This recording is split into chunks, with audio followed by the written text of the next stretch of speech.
பூமியை தாக்க வரும் சோவியத் விண்கலம். சுமார் 53 ஆண்டுகளுக்கு முன்பு சோவியத் ஒன்றியத்தால் ஏவப்பட்ட காஸ்மோஸ் 482 என்ற விண்கலம் அடுத்த வாரம் நம் பூமியின் வளிமண்டலத்தில் நுழைந்து எங்கு வேண்டுமானாலும் விழும் என்று விஞ்ஞானிகள் எச்சரித்துள்ளார்கள். இதனால் பேரழிவு ஏற்பட வாய்ப்புள்ளது என்று விஞ்ஞானிகள் எச்சரித்துள்ளார்கள். அதனை பற்றி இந்த வீடியோ தொகுப்பில் பார்க்கலாம். காஸ்மோஸ் 482 என்பது சோவியத் ஒன்றியம் வீனஸ் கிரகத்தை ஆய்வு செய்வதற்காக அனுப்பப்பட்ட ஒரு தோல்வியடைந்த முயற்சியின் ஒரு பகுதியாகும். இது மார்ச் 31, 1972 அன்று புரோட்டான் கே ராக்கெட் மூலம் ஏவப்பட்டது. ஆனால் பூமியின் சுற்றுப்பாதையை தாண்டி வீனஸ் கிரகத்தை நோக்கி செல்ல தேவையான உந்துதலை இந்த விண்கலத்தால் பெற முடியவில்லை. இதனால் அது பூமியின் சுற்றுப்பாதையிலேயே சிக்கிக்கொண்டது.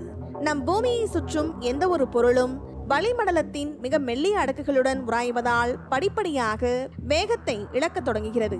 காஸ்மோஸ் 482 விண்கலம் கடந்த 53 ஆண்டுகளாக பூமியின் சுற்றுப்பாதையில் சுற்றி வந்த நிலையில் தற்போது போதுமான வேகத்தை இழந்து நம் பூமியின் புவியீர்ப்பு விசைக்குள் வந்துவிட்டது. சூரியனின் செயல்பாடு அதிகரிப்பது நம் பூமியின் வளிமண்டலத்தை விரிவடைய செய்யலாம். இது விண்கலத்தின் மீது அதிக உராய்வை ஏற்படுத்தி அதன் வீழ்ச்சியை துரிதப்படுத்தலாம். விஞ்ஞானிகளின் கூற்றுப்படி மே 10ஆம் தேதி நம் பூமியின் வளிமண்டலத்திற்குள் இந்த விண்கலம் நுழையும் என்று கணிக்கப்பட்டுள்ளது. இருப்பினும் சில நாட்கள் முன்கூட்டியோ அல்லது தாமதமோ ஆகலாம் என்று எதிர்பார்க்கப்படுகிறது. வீனஸ் கிரகத்தின் வளிமண்டலத்தின் கடுமையான அழுத்தம் மற்றும் வெப்பத்தை தாங்கும் வகையில் இந்த லேண்டர் கட்டமைக்கப்பட்டது என்பதால் அது மீண்டும் நுழைந்து பூமியை அப்படியே அடையக்கூடும் என்று டச் செயற்கைக்கோள் கண்காணிப்பாளர் மார்க்கோ லாங்ப்ரூக் கூறியுள்ளார். அவ்வாறு விண்கலம் பூமியின் மீது மோதினால் அதன் தாக்கம் விண்கலின் அபாயம் போல் இருக்கும் என்று அவர் கூறியுள்ளார். ஜெல்ஃப் தொழில்நுட்ப பல்கலைக்கழகத்தில் பணியாற்றும் மார்க் லாங்ப்ரூக் விண்கலத்தின் நகர்வை உன்னிப்பாக கண்காணித்து வருகிறார். 51.7 டிகிரி சுற்றுப்பாதை சாய்வுடன் காஸ்மோஸ் 482 விண்கலம் 52 டிகிரி வடக்கு மற்றும் 52 டிகிரி தெற்கு அட்ரசோகைக்கு இடையில் விழலாம் என்று கணிக்கப்பட்டுள்ளது.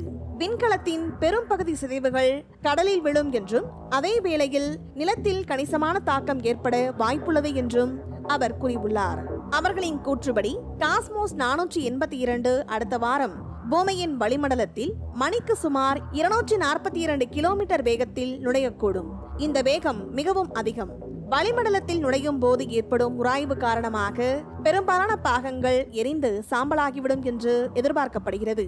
இருப்பினும் விண்கலத்தின் சில பெரிய மற்றும் அடர்த்தியான பாகங்கள் முழுமையாக எரியாமல் பூமியின் மேற்பரப்பை அடைய வாய்ப்புள்ளது. அதேபோல இந்த காஸ்மோஸ் 482 விண்கலம் எங்கு விழும் என்பதை தெளிவாக கணிப்பது மிகவும் சவாலானது. வளிமண்டலத்தின் அடர்த்தி, விண்கலத்தின் வடிவம் மற்றும் எடை போன்ற பல காரணிகளை பொறுத்து அதன் பாதை மாறுபடும். நம் பூமியின் மேற்பரப்பு 70% கடல்களால் சூழப்பட்டுள்ளது. எனவே இது கடலில் விழ அதிக வாய்ப்புள்ளது. இது விழுந்த இடத்தில் கட்டிடங்கள் இருந்தால் தரைமட்டமாகிவிடும். காடு இருந்தால் காட்டுத்தீ ஏற்படும். ஆனால் கடலில் விழுந்தால் ஆபத்து குறைவு.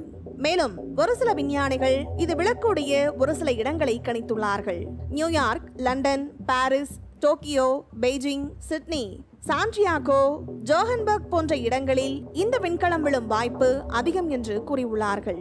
காஸ்மோஸ் 482 என்ற விண்கலத்தின் வீழ்ச்சி விண்வெளி குப்பைகள் பற்றிய ஒரு முக்கியமான பிரச்சனையை மீண்டும் கவனத்திற்கு கொண்டு வருகிறது. பூமியின் சுற்றுப்பாதையில் பல்லாயிரக்கணக்கான செயலிழந்த செயற்கைக்கோள்கள், ராக்கெட் பாகங்கள் மற்றும் பிற குப்பைகள் சுற்றி வருகின்றன. காஸ்மோஸ் 482 ஒரு தோல்வியடைந்த விண்வெளி திட்டத்தின் எச்சமாகும். இது பல ஆண்டுகளாக சுற்றுப்பாதையில் சிக்கி தற்போது கட்டுப்பாடில்லாமல் பூமியை நோக்கி வந்து கொண்டிருக்கிறது. விண்வெளி குப்பைகளின் இந்த வளர்ந்து வரும் பிரச்சனையை சமாளிக்க சர்வதேச அளவில் முயற்சிகள் மேற்கொள்ளப்பட்டு வருகின்றன. ஒருவேளை ஏதேனும் பாகம் உங்கள் பகுதியில் விழுந்தால் அதை தொடவோ எடுக்கவோ முயற்சிக்காதீர்கள் என்று ஆய்வாளர்கள் எச்சரித்துள்ளார்கள். இந்த வீடியோ உங்களுக்கு பிடித்திருந்தால் லைக் மற்றும் ஷேர் செய்யுங்கள்.